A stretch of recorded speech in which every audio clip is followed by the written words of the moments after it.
बिस्मिल्लाहिर्रहमानिर्रहीम। अस्सलाम वालेकुम। हमारे साथ एक नया लड़का भर्ती होकर आया था। उसे ना जाने क्यों इतना शौक था फ़ौज में आने का। जुनून सा था पागल, और खूबसूरत इतना था कि लिखूं तो भी ना लिख सकूं। उसकी शौक सी आंखों में एक अजीब सी दीवानगी टपकती थी। उसके सुर्ख गुलाबी होंठ, क्यूट सी नाक, मुस्कुराने पे डिम्पल, उसकी खूबसूरती की खुशबू थे। रंग ज़्यादा गोरा नहीं था, लेकिन कशिश इस कदर थी कि जैसे कोई जन्नत से आया फरिश्ता है।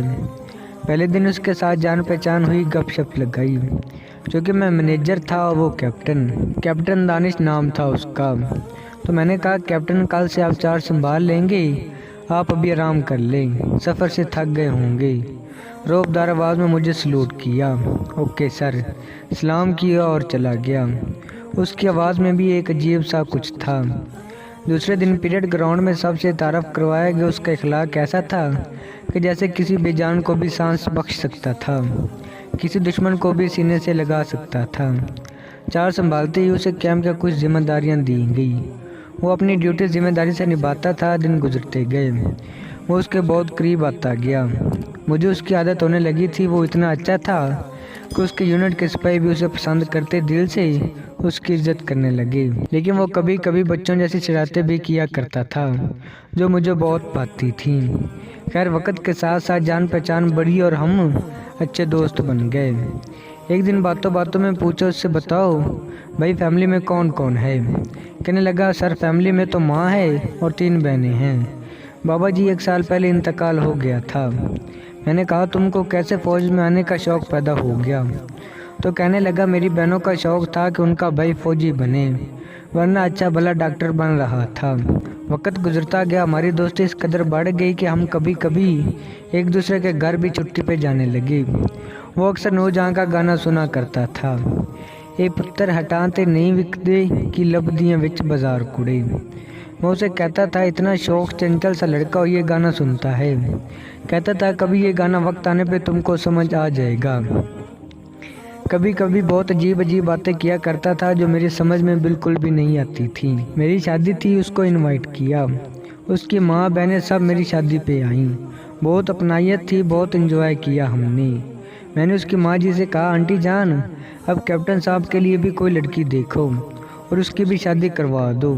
तो शादी की बात पे शर्मा सा जाता था। 3 साल हो गए थे, हम साथ थे। उसकी बहन की शादी हो गई, नया घर ले लिया उसने। छोटी एक बहन को मेडिकल में दाखिला करवाया। एक मुकम्मल जिम्मेदार सुलझा हुआ इंसान था। फिर वो वक्त भी आ गया जिसका उससे ज़्यादा मुझे इंतज़ार था। जनाब की शादी का मैंने उसे बहुत तंग करता था। मजाक करता उसके, जनाब कैप्टन साहब, अब आपके ऊपर एक और अफसर आने वाली है। शर्मिला सा था। घर गया, मंगनी और शादी के दिन तय हुए। उसके वापस आया, पूरी यूनिट को मिठाई बांटी। सबके साथ इतना घुल मिल चुका था जैसे वो हमारे जिस्म का कोई हिस्सा हो। खैर, जनाब की शादी का वक्त करीब आ पहुंचा। छुट्टी की दरख्वास्त दी, छुट्टी मंजूर हुई। तो इन दिनों बॉर्डर पे हालात कुछ ठीक नहीं थे। तो मैं बॉर्डर पे था, वो मुझे मिलने आया, सलूट की और कहने लगा, सर आज रात 9 बजे मैं रवाना हो रहा हूँ, आप भी परसों पहुँच जाना शादी पे। मैंने मुस्कुराकर उसकी तरफ देखा और ज़ोर की जप्पी लगाई और कहा, जवान फिक्र ना करो, मैं पहुँच जाऊँगा।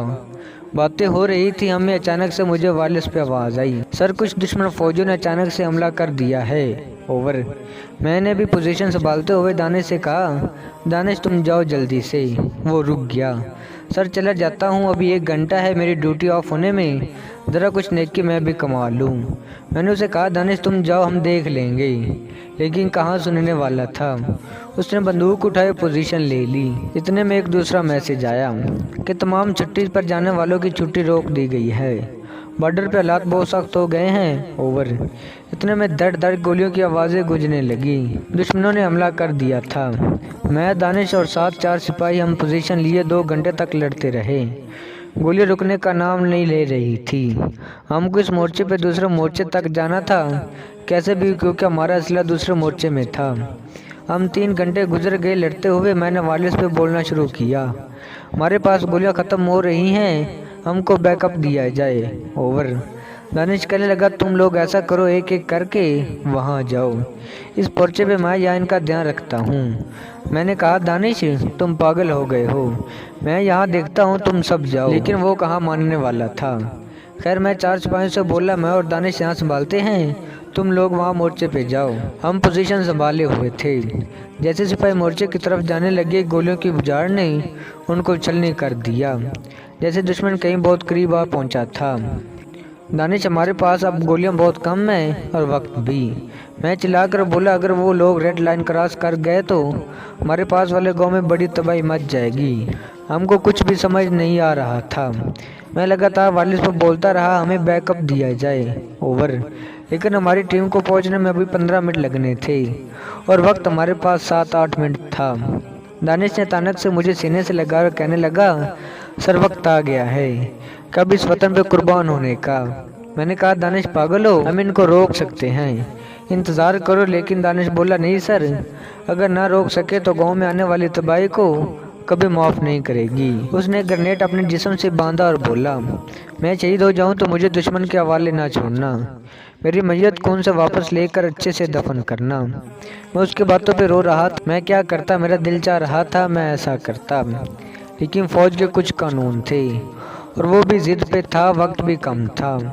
मुझे वसीयत कर रहा था मेरी माँ को संभालना, मेरी बहन को कहना डॉक्टर बन जाओ तो मेरी कब्र पे ज़रूर आना, मेरी माँ को कहना शादी के अरमान जो थे मुझे इसके लिए माफ़ कर दें, जन्नत में औरों के साथ माँ का इंतज़ार करूँगा इंशाल्लाह। अपना मोबाइल मुझे देकर कहने लगा, मेरी माँ मेरा इंतज़ार कर रही है। मैंने कहा था 10 बजे पहुंच जाऊंगा, वो 10 बजे ना पहुंचने पे कॉल करेगी, बात कर लेना, ये कहकर वो अलविदा हुआ। मुझे ज़ोर से सीने से लगाया और नारा तकबीर अल्लाहु अकबर की सलाह बुलंद की और दुश्मन की तरफ चल दिया। हम फौजियों की ज़िंदगी चंद लम्हे मेहमान होती हैं, हम कहाँ कब दुनिया छोड़ जाए एक लम्हे की खबर नहीं। वो मेरी आंखों के सामने जा रहा था और मैं चीख चीख कर रो रहा था। परसों उसकी शादी थी, माँ बहन दुल्हन सब इंतज़ार में थे कि कैप्टन दानिश घर आ रहा है और यहाँ खुदा कुछ और प्लान कर चुका था। वो देखते ही देखते उनके पास पहुंचकर जोरदार धमाका हुआ और दुश्मन को जहन्नम वासिल कर दिया। उसके जिस्म के टुकड़े टुकड़े हो गए। उधर वो शहीद हुआ, उधर उसकी माँ का फ़ोन आया, रिंगटोन लगी हुई थी। ये पुत्र हटाते नहीं विकदे की लबदियां विच बाजार कुड़े, ये देने मेरे दाता दी ना एवें टकरा मार कुड़े। मेरा जब्त टूटा, मैं चीख चीख कर रोने लगा। एक हसीन फरिश्ता मुल्क पे कुर्बान हो गया। मैंने सलूट किया, इतने में टीम पहुंच चुकी थी। दुश्मन भी कुछ भाग मिले थे, मिशन कामयाब रहा। हम फौजी पराए होते हैं, हमसे नफरत ना किया करो, क्या पता किस गली में हमारी ज़िंदगी की शाम हो जाए। कैप्टन दानिश जैसे नौजवान अपनी ज़िंदगी की परवाह किए बिना मौत को चूम लेते हैं। खुदा नसीब वालों को ये दर्जा देता है। दोस्तों, उम्मीद करता हूँ आपको आज की हमारी वीडियो ज़रूर पसंद आई होगी। वीडियो पसंद आने की ज़रूरत में वीडियो को लाइक करो, हमारे चैनल को सब्सक्राइब भी करें। अब मिलते हैं नेक्स्ट वीडियो में, तब तक के लिए अल्लाह हाफिज़।